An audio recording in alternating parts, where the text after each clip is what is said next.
Welcome to Penrose Learning, where we make understanding easy. In this video, I will show you how to make delicious shrimp Alfredo sauce.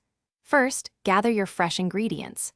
You'll need 1 pound of shrimp, 2 cups of heavy cream, 1 cup of grated Parmesan cheese, and 6 tablespoons of unsalted butter. Don't forget 2 cloves of minced garlic and your favorite pasta. Having everything prepped makes the cooking process smooth and enjoyable, ensuring a perfect meal every time. Next, let's cook our shrimp to perfection.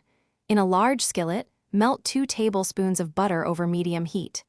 Add 1 pound of peeled and deveined shrimp, cooking for about 2 to 3 minutes per side until they turn pink and opaque. Be careful not to overcook them, as this can make them tough. Once done, remove the shrimp and set them aside for later. Now for the star of the show, the rich Alfredo sauce. In the same skillet, melt 4 tablespoons of butter. Add 2 cloves of minced garlic and cook for about 1 minute until fragrant. Slowly whisk in 2 cups of heavy cream, bringing it to a gentle simmer.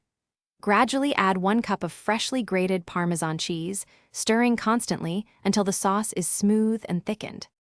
Finally, it's time to bring everything together. Add your perfectly cooked shrimp and your favorite hot pasta directly into the warm Alfredo sauce.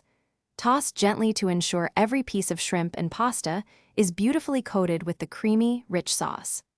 Garnish with some fresh, chopped parsley for a touch of color, and serve immediately to enjoy this delightful homemade meal.